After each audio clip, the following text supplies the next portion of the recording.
we saw on the weekend, look, let's just lead into this. Fiji and Drua upsetting the Satyrs. Absolutely massive boil over. This was absolutely huge. And before we kick it over to Kemu, we'll just run through what his Saturday looked like. 80th minute, trailing by 2, comes on for his Super Rugby debut. 81st minute, narrowly misses the game-winning drop goal, and then 82nd minute, slots the winning penalty in front of a packed house. It doesn't get much better than that. And joining us all the way from Fiji, we have the man himself, Kemu Valetini. Kemu, how you doing, brother? Yeah, good, mate. How are you guys? Living the dream, mate. We just went through, obviously, your Saturday. It was 2 minutes of absolute power coming off the bench for you, mate. But run us through, what's going through your head at that time, mate. As we said, you come on in the back end of a game against the reigning Super Rugby champion 6 times on the trot, and you've got the opportunity to ice them on debut. I mean, what's going through your head, mate? That's absolutely nuts. Yeah, probably not much. In the first 30 seconds, I'm probably just a little bit in awe of that I'm actually on the field, because the whole time I was sitting on the bench, for 77 minutes, I'm just sitting on the bench and the crowd's going crazy, and the game's still on the bounce. They can win it from anywhere. Yeah, then they score that try, and I'm just once they score that try, I was like, fuck. I already knew that. Yeah, you and me both, man. I was like, oh, shit, here we go. Well, I think you guys came from, was it 12-0 down, led 24-12 with about 8 minutes to go. And then, as you said, they score that final try and put it in front. I mean, it would have been absolutely electric there, mate. But, that crowd was just absolutely loose. Yeah, I don't know. They just love rugby here. Especially when the overseas teams come over to play, they really just come out and show in numbers. And that crowd throughout the whole 80 minutes was just cheering for anything, whether it was a kick into the touch or a scrum, a line out, one line out. They were just going crazy. So throughout the whole game, the crowd was just on. So no, it was really cool to go out there and I guess make my debut in front of them and ultimately win the game for us, which is pretty cool. Kemu, obviously, congratulations, mate. Outstanding on the weekend. I want to talk to you a little bit about your journey and what's kind of happened over the last, 5, 6, 7 years. Spent some time at the Rising, 2018, time in Spain as well, and obviously back playing for Manly Marlins this year. Now you're finding yourself, kicking penalty goals to beat the Crusaders. What's it been like for you? Obviously, providing now into a fully professional setup as well. What's it been like? It's been a pretty long journey. It's a tough one as well. Just probably that 2018 season with the Rising, I probably wasn't as a mature player as I am now. Just probably wasn't ready at that time, mentally to probably take that next step. So I had to take some time away, but also had a few injuries along the way, ACL, meniscus, probably was at least having the surgery a year after that season. So it was a tough slog to kind of get back in here. Then, last year just made the decision to go to Manly, and I just told my missus, I'll just give it one more crack and see what happens. She's like, all right, okay, you can, you can give it one more go, because I had to move away from her because I was living in Melbourne at the time, so I had to move away from her. She was nearing that long distance, because we had been doing long distance for a long time. So she was like, all right, you can give it one more go. And then I just put my head down, trained hard, and had a decent season at Manly, and then just had to got approached by the Drua coaching staff. Cool. And that approach, is it, do they approach you and say, here's a full-time contract, or have you gone over there and had to prove yourself? What's that process been like to now end up, kicking a winning penalty goal against the Crusaders?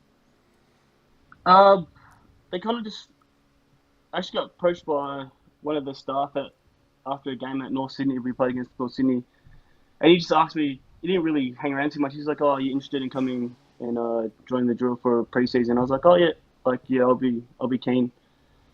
And then didn't really hear from them for about 3-4 weeks, and then my manager got in contact with me, and then yeah, kind of took off from there. I didn't really sign a full contract. It was just a training one. It was just a short-term one for 3 months for the preseason, and then I think just went there, just trained hard. Absolutely died the first 2 weeks I was there because it was so hot. The heat. The heat in that first 2 weeks, I was something else. But yeah, then after that, just eventuated into like a full-time position here. Awesome. Mate, speaking of the heat, Z, I've got an Instagram question from Z_Togiyatama. How many do-rags? How many do-rags do you have, and do you wash them? Now, I think I used to have at least 5, and then That's sick. I used to have 5, and then like I started wearing them around the club in Manly, and then like some of the boys were like, "Oh yeah, what's this?" Like, "Oh yeah, that's cool, man." Like, and then next thing you know, the boys started using them. So now I've literally only got one, and it's a red one. And yes, I do wash it probably once Sick. every 2 weeks after I get a haircut. So which boys down in Manly are rocking do-rags? Is it like Cecil and stuff, all the white boys? Yeah, they were pretty much just taking the piss the whole time. Yeah. Just any time we were out, and there was like, like every time I came out, there was no durag, and they're like, "Where's the durag? What are you doing? Like, why are you not wearing the durag?" But yeah, That's sick. I think Pac might have to get some specialty do-rags for the next Aqua Rugby down in Manly. That'd be Seriously. good gas. Well, but Camu, Dow sort of touched on it. You've had a pretty storied career in regards to just getting up to where you were on Saturday, and you've a hell of a journeyman. You've obviously got Fijian heritage, but obviously born and raised in Melbourne. So, I mean, if all goes well with the Fijian Drua, would you be willing to put your hand up if, say, Fiji came over and said, "We'd love to have you play for us," be it in 7s or 15s or whatever it is, or does your heart lie too far down in Melbourne or Australia? Where do you lie in that respect? I think for myself, if Fiji came knocking at the door, definitely. Like, I think like playing here, the Drua is just kind of more connected to me with my culture and my heritage, and I guess stuff that I didn't really learn when I was growing up in Australia. So I think right now, just play as well as I can here. I've only really played 5 minutes of Super Rugby, so I haven't really, worked up a resume for them to pick me yet. But if I get more game time down the season and I play well enough for them to ask me to play for Fiji, then definitely. And just how is the vibe in that Fijian side? So before the season, Big Fat Dust asked all of us to look down the camera and give a bold prediction, and Dal actually said the Fijian Drua are going to go undefeated at home. I mean, at this stage, you're 1 from 1, beating the reigning champions. Like, the vibe in the Drua, especially this year, just seems like they are just fizzing at the bunghole for every game, and they are just firing on all cylinders. Is that the case?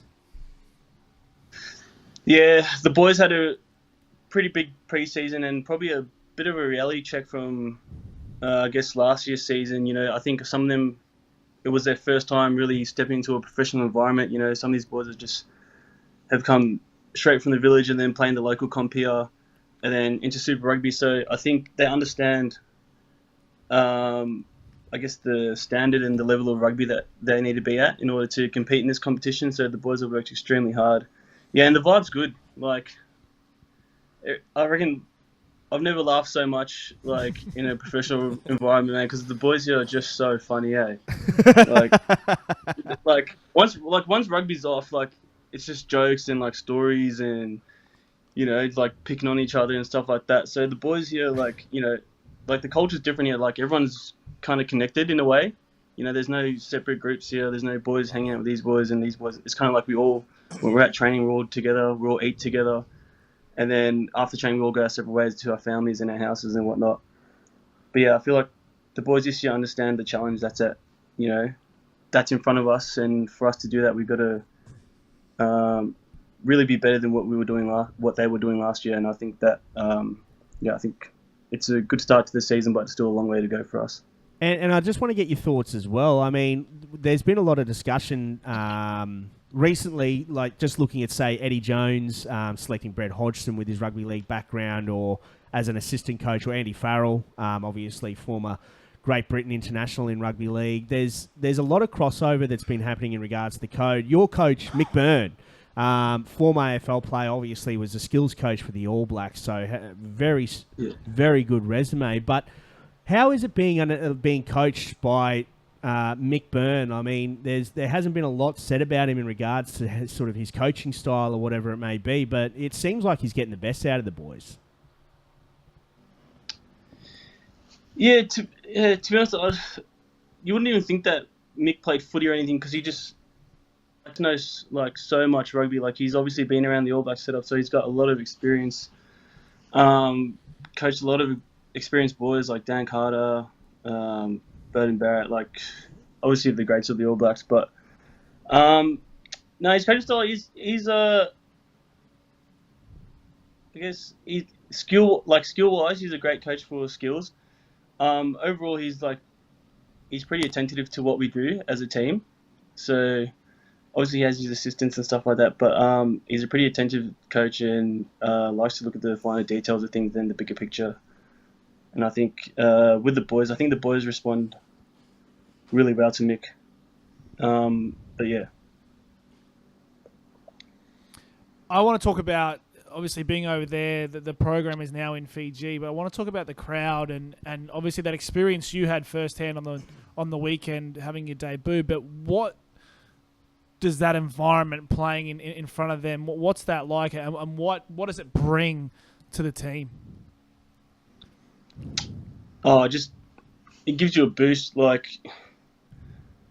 honestly, sometimes when I was out there on the Saturday and like that last cheer at the end when the ref blew the whistle, honestly, I felt like I was at like the MCG or something watching an AFL game back home, because it was so loud. Like, you can hardly hear the calls from the boys and stuff like that. And I think if you ask, like, you know, some of the other boys as well, they'll just say like, I could not hear anything out there.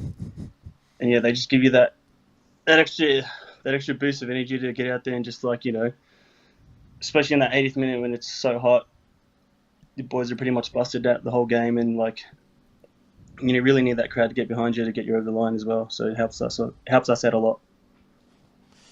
Kemi, mate, what was it like? Have you done your Monday rewatching of the game footage, where normally you'd kind of be slinking into the room, not wanting to go in there? Were you guys bringing bags of popcorn and frozen cokes in to watch the game again?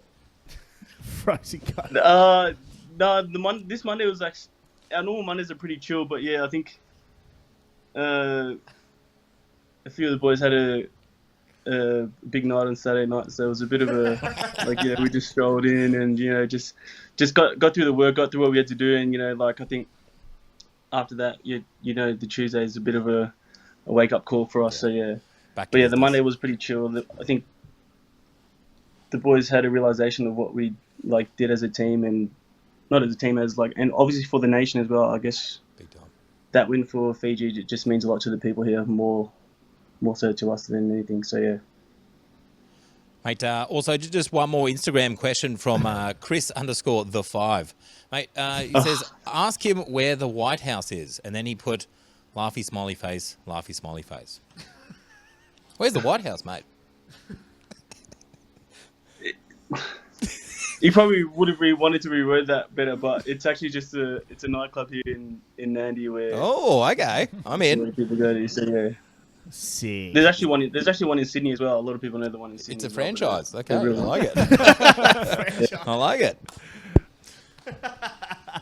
Camu, before you go, mate, just want to ask you, how good is it to like now be the best footy player in your family? No, Did you let Rob know? It feels good. And he's not listening, so you can be honest. Right?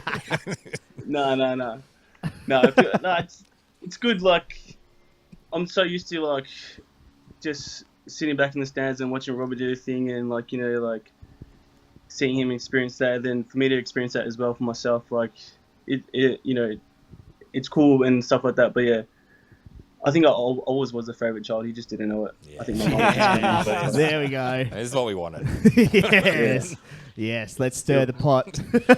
Camu, mate, Thanks so much for calling in, mate. We really, really appreciate your time, and obviously trying to get some Wi-Fi over there in Fiji can be a bit tough. So we appreciate you going out of your way to do so. But, mate, congrats. Absolutely huge weekend for you, mate. And, look, we look forward to hopefully you getting a bit more game time in the back for the rest of the season and up the Drua, maybe. Up the Drua.